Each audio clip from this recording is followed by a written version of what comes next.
Hello friends, मेरा नाम Chandan Kumar. Transformer lecture series है। आज हम लोग देखेंगे टेस्टिंग ऑफ ट्रांसफार्मर, यानी डिफरेंट टाइप के ट्रांसफार्मर में हम लोग टेस्ट करेंगे। इसमें सबसे पहले हम लोग देखते हैं पोलैरिटी टेस्ट। इससे पहले हम लोग एफिशिएंसी ऑफ ट्रांसफार्मर देख रहे थे, तो एफिशिएंसी को हम लोग डिस्कस कर चुके हैं। उसमें मैक्सिमम एफिशिएंसी के लिए कंडीशन देखे थे। तो अब हम लोग देखते हैं टेस्टिंग ऑफ ट्रांसफार्मर। इससे पहला ये है पोलैरिटी टेस्ट। पोलैरिटी टेस्ट हम लोग करते हैं किस लिए? पोलैरिटी टेस्ट हम लोग करते हैं दोनों बाइंडिंग में जो ईएमएफ इंड्यूस्ड हुआ है उसका पोलैरिटी फाइंड आउट करने के लिए करते हैं। पोलैरिटी टेस्ट किस लिए करते हैं? पोलैरिटी फाइंड आउट करने के लिए। तो आपको एक चीज़ दिमाग में आया होगा कि ट्रांसफार्मर एसी पर वर्क करता है। ट्रांसफार्मर एसी पर वर्क करता है तो एसी में तो पोलैरिटी होता नहीं है, क्योंकि एसी का नेचर तो हमेशा चेंज करते रहता है, पोलैरिटी तो हमेशा चेंज करते रहता है। तो इसका पोलैरिटी कैसे फाइंड आउट करेंगे? तो देखिए, ठीक है, इसका पोलैरिटी चेंज करते रहता है, लेकिन किसी इंस्टेंट के लिए, किसी टाइम के लिए कुछ ना कुछ तो पोलैरिटी रहता होगा ना। जैसे मान लेते हैं कि यहाँ पे टाइम T1 है, यहाँ पे टाइम T2 है, तो बोल रहे हैं T1 के लिए इसका पोलैरिटी क्या है? तो T1 के लिए इसका वैल्यू पॉजिटिव में है, T1 के लिए इसका वैल्यू पॉजिटिव है ना। T2 के लिए पूछेंगे तो T2 के लिए इसका वैल्यू नेगेटिव में है, यहाँ पे है तो नेगेटिव वैल्यू है। तो इसका हम लोग इंस्टेंटेनियस पोलैरिटी निकाल सकते हैं ना, कि किसी इंस्टेंट पे इसका पोलैरिटी क्या होगा। तो वही हम लोग इसमें इंस्टेंटेनियस पोलैरिटी की बात करेंगे। तो पोलैरिटी टेस्ट किस लिए करते हैं? इंस्टेंटेनियस पोलैरिटी को फाइंड आउट करने के लिए। अब इंस्टेंटेनियस पोलैरिटी हम लोग फाइंड आउट क्यों करते हैं? जब लोड का डिमांड ज़्यादा होता है, यानी लोड करंट का डिमांड ज़्यादा होता है, तो उस कंडीशन में हम लोग दो सोर्स को पैरेलल में कनेक्ट करते हैं। दो सोर्स को पैरेलल में कनेक्ट करते हैं। तो जब भी ट्रांसफार्मर को हमको पैरेलल में कनेक्ट करना रहता है तो उस समय पोलैरिटी टेस्ट का वैल्यू उस समय पोलैरिटी टेस्ट करना बहुत जरूरी हो जाता है, क्योंकि पोलैरिटी फाइंड आउट कीजिएगा तो पोलैरिटी फाइंड आउट करके ही आप पैरेलल में ऑपरेट लगा सकते हैं ट्रांसफार्मर को। इसे ऐसे समझिए कि दो गो डीसी सोर्स बैटरी लगा हुआ है, डीसी सोर्स है दो गो, ये इसका इंटरनल रेजिस्टेंस है, एक और डीसी सोर्स है।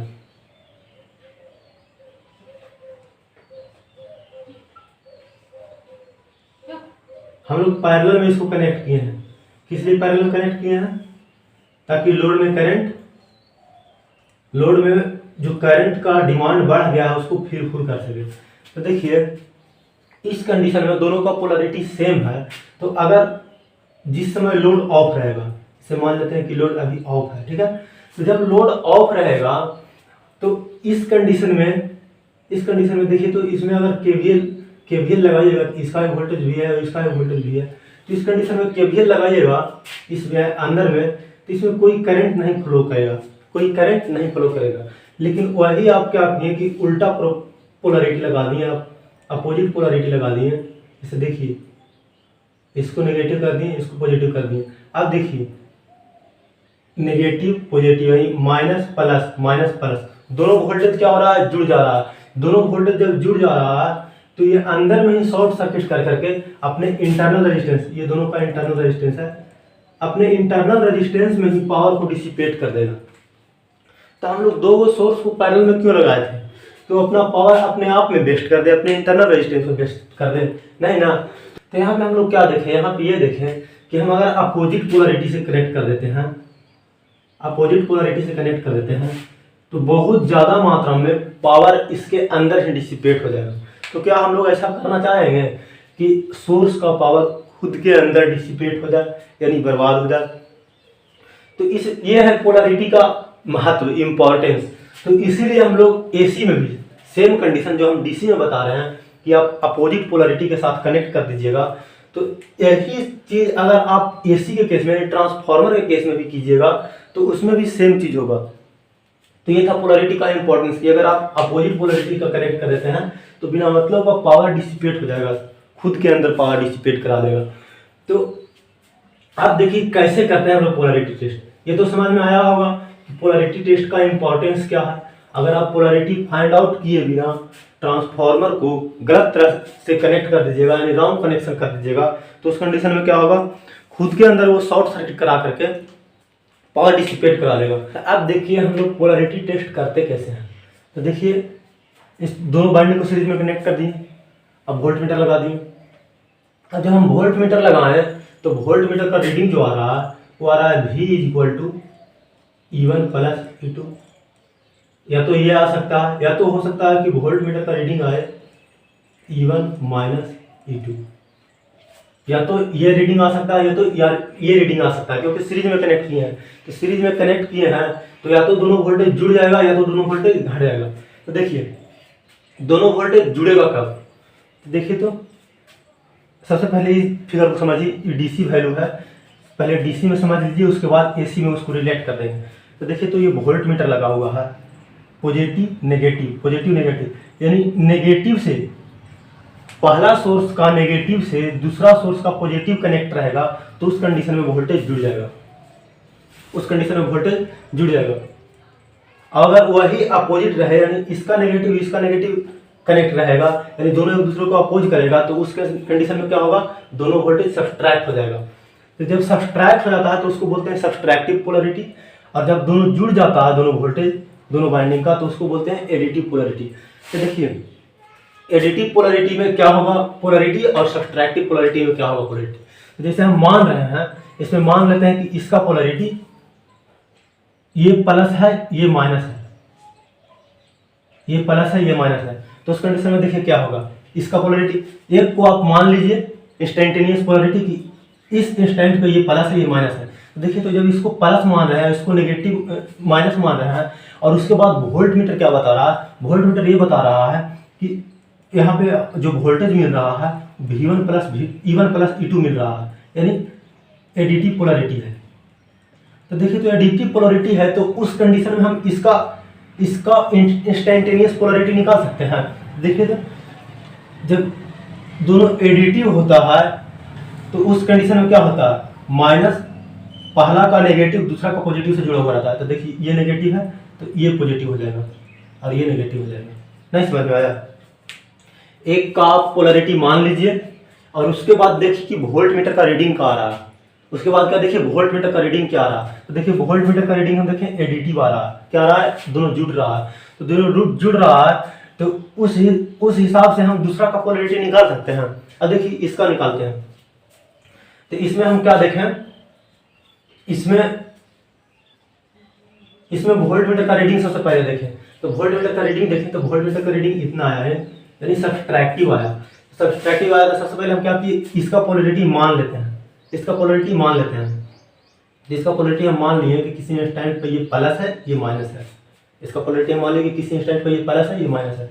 तो अब वोल्ट मीटर रीडिंग दे दिया कि सब्सट्रैक्टिव है, यानी घट रहा है। घटेगा कब, देखिए तो घटेगा कब, जब प्लस माइनस माइनस प्लस, यानी दोनों एक दूसरे को अपोज करें, यानी माइनस और माइनस दोनों का माइनस और माइनस सब्सिक्वेंट में कनेक्ट हो। देखिए तो ये माइनस हो गया तो इसको से जो कनेक्ट होगा उसका पोलैरिटी क्या होगा। देखिए माइनस प्लस बोल रहे थे, इंस्टेंटेनियस पोलैरिटी बता रहे हैं। ऐसा मत समझिएगा कि एसी में माइनस प्लस बता रहे हैं। तो देखिए सब्सट्रैक्टिव क्या होता है, जब दोनों माइनस साथ में कनेक्ट रहता है। तो देखिए तो ये प्लस माइनस माइनस प्लस, तो इस तरह से पोलैरिटी निकाल दिए हैं। तो यहाँ पे हम लोग जहां से करंट इन करता है वहां पे हम लोग डॉट लगा देते हैं।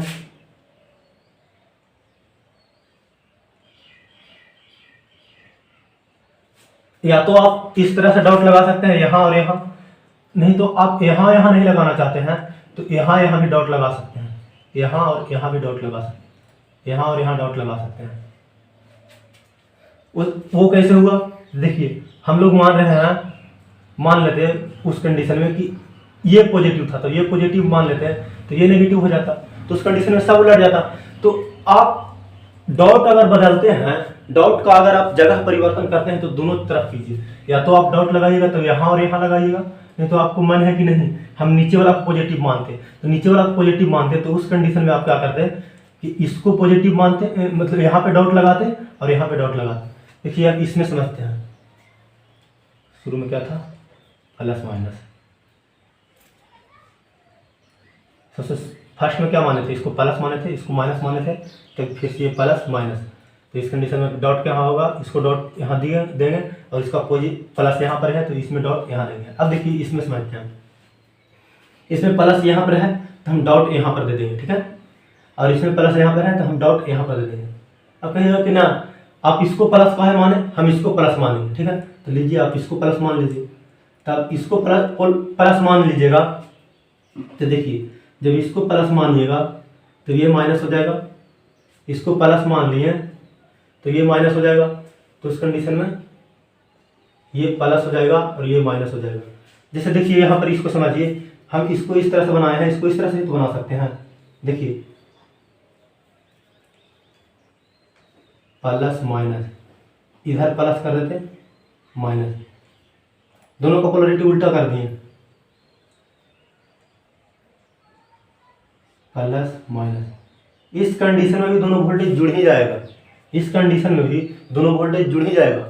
तो देखिए वही चीज़ यहाँ पे कर रहे हैं, इसको पोलरिटी, ये इसको प्लस मान लिए, इसको प्लस मान लिए तो दोनों सब्सट्रैक्टिव पोलरिटी आ रहा है, तो ये प्लस होगा ये माइनस होगा। तो इस कंडीशन में आप डॉट निकालना चाहें तो डॉट यहाँ पर और यहाँ पर दे सकते हैं, यानी अगर आप डॉट को के जगह को चेंज करते हैं, डॉट के पहले उसको चेंज करते हैं तो दोनों बाइंडिंग में चेंज कीजिए। तो ये चीज़ समझ में आया होगा। इसके बाद हम लोग दोनों में से किसको प्रीफर करेंगे, तो हम लोग दोनों में से सब्सट्रैक्टिव वाला को प्रीफर करते हैं। देखिए ये एडिटिव है, इसको बोलते हैं एडिटिव पोलरिटी, इसको एडिटिव पोलरिटी बोलते हैं, इसको सब्सट्रैक्टिव पोलरिटी बोलते हैं, सब्सट्रैक्टिव पोलरिटी, और इसको बोलते हैं एडिटिव पोलरिटी। तो हम लोग टेस्टिंग के लिए जनरली प्रीफर करते हैं सब्सट्रैक्टिव पोलरिटी। क्यों? क्योंकि इसमें बाइंडिंग पे स्ट्रेस कम लगता है। जब इक्विवेलेंट वोल्टेज ज़्यादा होगा तो उस कारण से बाइंडिंग पे जो स्ट्रेस डेवलप होगा वो भी ज़्यादा होगा। तो हम लोग प्रीफर किसको करते हैं, हम लोग सब्सट्रैक्टिव पोलरिटी को प्रीफर करते हैं। तो हम लोग सबसे पहले क्या देखते हैं पोलरिटी टेस्ट में, किसको हम लोग क्यों फाइंड आउट करते हैं, तो पोलरिटी टेस्ट फाइंड आउट करते हैं ट्रांसफार्मर को पैरेलल में ऑपरेट करवाने के लिए।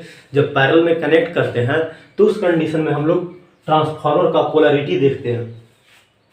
उसमें फिर हम देखें कि पोलरिटी टेस्ट कर रहे हैं तो दो कंडीशन हो सकता है, या तो सब्सट्रैक्टिव पोलरिटी हो सकता है या तो एडिटिव पोलरिटी हो सकता है। तो दोनों देखें डिटेल में, तो दोनों में से हम फॉलो कौन करेंगे, तो हम फॉलो करते हैं generally subtractive polarity.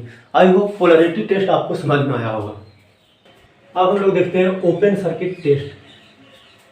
Open circuit test यानी लोड नहीं लगा हुआ, लोड ओपन है। तो देखिए ओपन सर्किट टेस्ट को करने का मकसद क्या होता है, तो ओपन सर्किट टेस्ट को करने का मकसद होता है कोर लॉस फाइंड आउट करना, कोर लॉस फाइंड आउट करना। तो देखिए कोर लॉस दो लॉस से मिलकर के बना हुआ होता है, ईडी करंट लॉस और हिस्टैरिसीस लॉस। तो हम जानते हैं eddy current loss directly proportional होता है BM के स्क्वायर ऑफ F स्क्वायर, और हिस्टैरिसीस लॉस डायरेक्टली प्रोपोर्शनल होता है B के पावर 1.6 इंटू F। और हम लोग ये भी जानते हैं कि B डायरेक्टली प्रोपोर्शनल होता है V/F। तो यहाँ से अगर B के जगह पर V/F रखिएगा तो हम लोग ये देखेंगे कि ईडी करंट लॉस और हिस्टैरिसीस लॉस जो दोनों लॉस होने वाला है वो डिपेंड करेगा वोल्टेज और फ्रीक्वेंसी पर।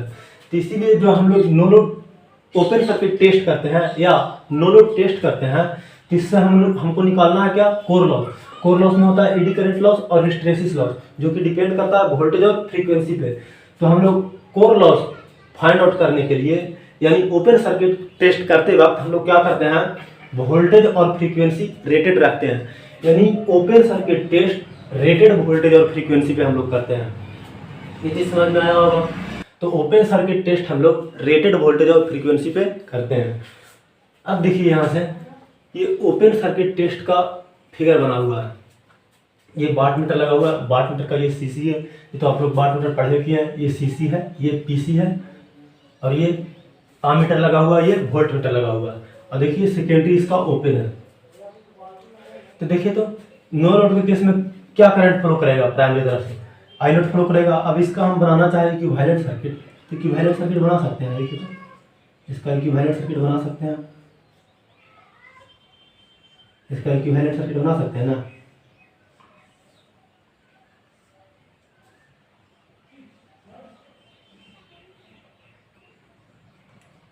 इसका इक्विवेलेंट सर्किट ये हो गया।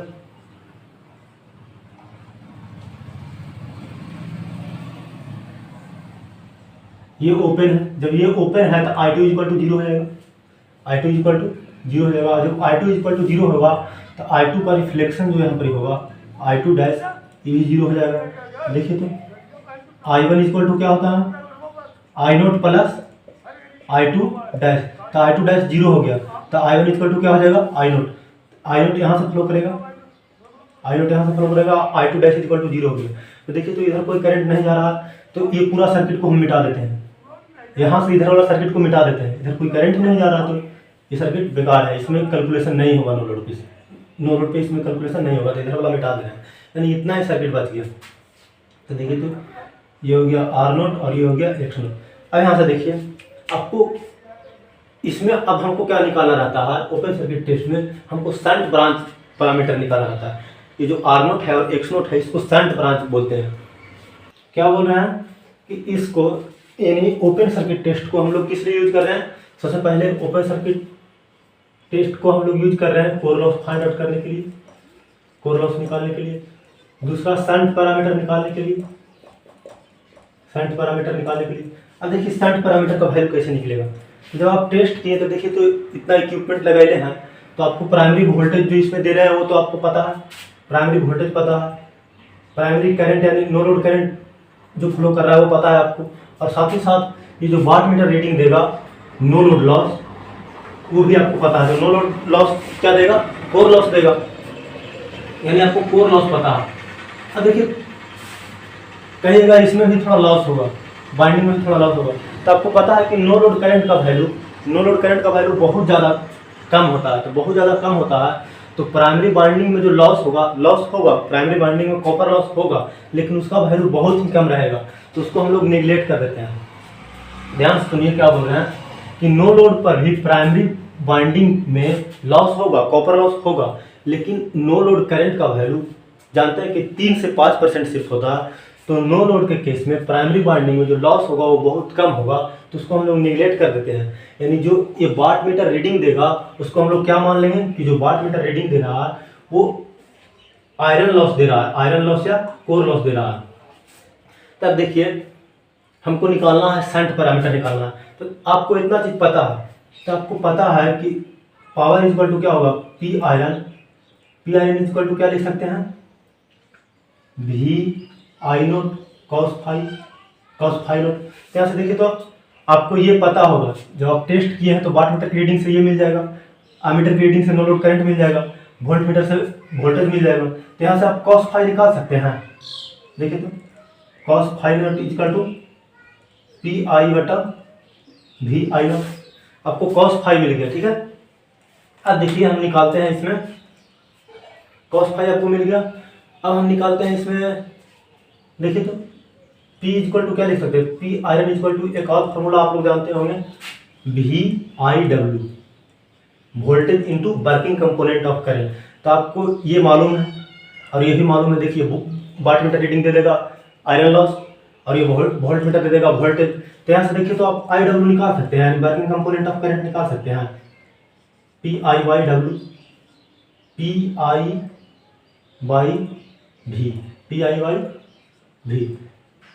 V1 कर दीजिए हर जगह पर, जो रीडिंग देगा वो V1 ना होगा, तो हर जगह V1 कर दीजिए, अब ही रहने दीजिए।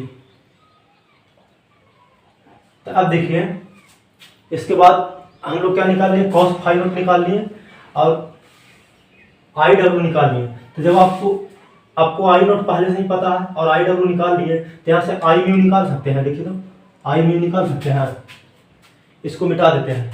ये चीज़ आप समझ में आया होगा, जो भी बता रहे हैं इसका हैंड रिटन PDF आपको मिल जाएगा। तो तुरंत लेक्चर देखने के बाद क्या कीजिए, उसको डाउनलोड किया कीजिए और उसमें से देखा कीजिए। तो देखिए आपको I नोट पता है और IW का वैल्यू निकाल लिए हैं, तो यहाँ से आप I म्यू निकाल सकते हैं, यानी मैग्नेटाइजिंग कंपोनेंट ऑफ करंट निकाल सकते हैं, अंडर रूट I नोट के स्क्वायर माइनस IW के स्क्वायर। अब देखिए इसके बाद हमको निकालना है आर नोट निकालना है। तो आर नोट इक्वल टू आप जानते हैं वी बटा आई डब्ल्यू। आर नोट जो यहाँ लगा हुआ था शंट ब्रांच में लगा हुआ था ना आर नोट और एक्स नोट, तो आर नोट इक्वल टू क्या हो जाएगा वी बटा आई डब्ल्यू। इसी तरह से अगर एक्स नोट निकालना है तो क्या करेंगे वी बटा आई म्यू। तो शंट पैरामीटर निकल गया, आर नोट और एक्स नोट निकल गया।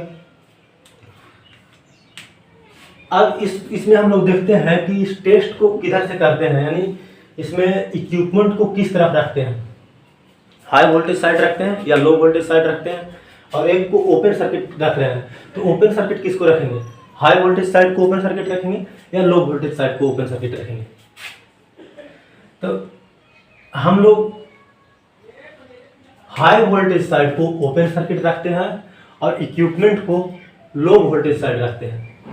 क्या बोल रहे हैं कि हम लोग हाई वोल्टेज साइड को ओपन रखते हैं और लो वोल्टेज साइड हम लोग इक्विपमेंट को रखते हैं, यानी हम लोग टेस्ट कंडक्ट करवाते हैं लो वोल्टेज साइड से। अब ऐसा क्यों करते हैं, तो इसका दो रीजन होता है। पहला तो आपको लो वोल्टेज अप्लाई करना इजी होता है, यानी इधर आपको अप्लाई करना है रेटेड वोल्टेज, तो लो वोल्टेज अप्लाई करना इजी होता है। दूसरा कारण इसको ये होता है कि अगर आप इसको हाई वोल्टेज तरफ से टेस्ट कीजिएगा तो नो लोड करंट का वैल्यू तो ऐसे ही बहुत कम होता है, सिर्फ 3 से 5% ऑफ फुल लोड होता है। अब आप उसको फुल लोड तरफ से टेस्ट कर रहे हैं तो आपको पता होगा कि जिस तरफ वोल्टेज हाई रहता है उस तरफ करंट लो होता है, यानी आई नोट। अब अगर आप देखिएगा हाई वोल्टेज तरफ से देखिएगा आई नोट का वैल्यू, तो आई नोट का वैल्यू बहुत कम हो जाएगा। तो उस कंडीशन में जो आमीटर होता है वो उतना एक्यूरेटली आई नोट को मेजर नहीं कर पाता है, तो इसलिए हम लोग लो वोल्टेज साइड से मेजर करते हैं। फिर से इस बात को समझिए क्या बोल रहे हैं कि हम लोग हाई वोल्टेज साइड को ओपन रख रहे हैं और टेस्ट लो वोल्टेज साइड से कर रहे हैं, यानी इक्विपमेंट को लो वोल्टेज साइड रख रहे हैं और हाई वोल्टेज साइड को ओपन रख रहे हैं। इसका दो रीजन, पहला रीजन तो आपको लो वोल्टेज देना इजी होगा, इधर अप्लाई करना रेटेड वोल्टेज अप्लाई करना है तो हाई वोल्टेज की अपेक्षा लो वोल्टेज आपको अप्लाई करना इजी होगा। दूसरा इसमें हम लोग तर्क ये देते हैं कि आई नोट का वैल्यू लो वोल्टेज साइड मान लेते हैं कि दोनों में वोल्टेज का रेशियो हाई वोल्टेज और लो वोल्टेज में मैंने मान लेते हैं V2/V1 का रेशियो 10 है, यानी हाई वोल्टेज जो है वो 10 गुना है V1 से। तो अगर आप नो लोड का वैल्यू प्राइमरी तरफ से देख रहे हैं तो प्राइमरी तरफ से मान लेते हैं कि 2 एम्पियर है, प्राइमरी तरफ से ऐसे नो लोड का करंट का वैल्यू बहुत कम होता है। तो अगर ये लो वोल्टेज साइड देख रहे हैं आई नोट का वैल्यू 2 एम्पियर है, तो इसी को आप हाई वोल्टेज तरफ से कीजिएगा, इस टेस्ट को आप अगर हाई वोल्टेज साइड से कीजिएगा तो आई नोट का वैल्यू 10 टाइम डिक्रीज कर जाएगा, क्योंकि high voltage side voltage 10 time ज़्यादा है तो करंट 10 टाइम डिक्रीज कर जाएगा। इस चीज़ को शायद आप समझ पाए होंगे। आपको रिफरल वैल्यू में बताया था ना कि जिस तरफ वोल्टेज हाई होता है उस तरफ करंट लो होता है। तो जब हम लोग हाई वोल्टेज तरफ से ये टेस्ट करते हैं तो उस कंडीशन में क्या होता है कि नो लोड करंट का वैल्यू बहुत ज़्यादा कम हो जाता है, तो उस कंडीशन में आमीटर उसको उतना एक्यूरेटली मेजर नहीं कर पाता है। जब बहुत कम वैल्यू को आप मेजर कीजिएगा तो उतना एक्यूरेटली मेजर नहीं कर पाता है, इसीलिए हम लोग इसको लो वोल्टेज साइड से मेजर करते हैं। अब ओपन सर्किट का कुछ की पॉइंट देखते हैं। ओपन सर्किट का की पॉइंट मतलब इसमें कुछ याद रखने वाला बात जो कि हमेशा कंपटीटिव में पूछता है, तो कुछ भी नहीं है, जो बताएं उसी चीज़ को दोहराते हैं। तो ओपन सर्किट में सबसे पहला की पॉइंट हम लोग ये ध्यान में रखेंगे कि ओपन सर्किट करते किस लिए हैं, कोर लॉस को फाइंड आउट करने के लिए करते हैं। ओपन सर्किट कोर लॉस को फाइंड आउट करने के लिए करते हैं। उसके बाद हम लोग जानते हैं कि core loss voltage V/F, core loss में यानी ईडी करंट लॉस और hysteresis loss. Eddy current loss और हिस्टैरिसीस लॉस B और F पे डिपेंड करता है। ईडी करंट लॉस और hysteresis loss B² F², B के पावर 1.6 और B डायरेक्टली प्रोपोर्शनल टू होता है V/F। तो यहाँ से हम लोग देख रहे हैं कि ईडी करंट लॉस और हिस्टैरिसीस लॉस वोल्टेज और फ्रीक्वेंसी पे डिपेंड करता है। तो हम लोग क्या बोलते हैं ओपन सर्किट टेस्ट में कि हम लोग ओपन सर्किट टेस्ट जब भी करते हैं तो रेटेड वोल्टेज और रेटेड फ्रीक्वेंसी पे करते हैं। ओपन सर्किट टेस्ट हम लोग जब भी करते हैं तो रेटेड वोल्टेज और रेटेड फ्रीक्वेंसी पे करते हैं। उसके बाद अगला पॉइंट, तो हम लोग ओपन सर्किट को ओपन सर्किट से शंट पैरामीटर फाइंड आउट करते हैं। शंट पैरामीटर हम फाइंड आउट करके आपको बताएं। उसके बाद इसमें की पॉइंट याद रखते हैं कि हम लोग ओपन सर्किट करते वक्त हाई वोल्टेज साइड को ओपन रखते हैं, हाई वोल्टेज साइड को ओपन रखते हैं और इक्विपमेंट को लो वोल्टेज साइड रखते हैं। या इसी बात को थोड़ा सा घुमा करते हैं तो बोलते हैं कि हम लोग open circuit test low voltage side तरफ से करते हैं, यानी जिस तरफ इक्विपमेंट रखते हैं उसी को बोलते हैं। ध्यान से सुनिए, हम बोल रहे हैं कि ओपन सर्किट टेस्ट में हाई वोल्टेज को ओपन रखते हैं और इक्विपमेंट को लो वोल्टेज तरफ रखते हैं, या हम लोग open circuit test low voltage winding तरफ से करते हैं। तो आई होप आपको ओपन सर्किट टेस्ट समझ में आया होगा। अब आगे देखते हैं शॉर्ट सर्किट टेस्ट।